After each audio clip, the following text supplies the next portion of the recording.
আমি যাবো না, এখান থেকে নড়বো না, এখানেই দাঁড়িয়ে থাকবো, এখানেই দাঁড়িয়ে থাকবো।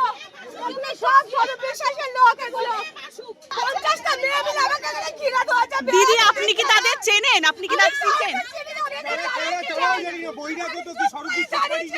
সব স্বরূপ বিশ্বাসের লোক এইগুলো। আমি বলেছিলাম বলে তাই তো স্বরূপ বিশ্বাসের লোক পাঠিয়েছে। একদম চোর। আমি আমার ছেলের কথা বলছি, 4 বছর ধরে বসিয়ে রেখে দিয়েছে আমার ছেলেকে, একটা কাজ দিচ্ছে না। আমার ছেলে আসা আর্টিস্ট, 9খানা লিড রোল করেছে, 9টা লিড রোল করেছে, তাও কাজ পায় না আজকে ডেটে। এরা নোংরামি করে বসিয়ে যাচ্ছে, এরা টাকা খেয়ে খেয়ে শুধু কাজ দিচ্ছে অন্যদের।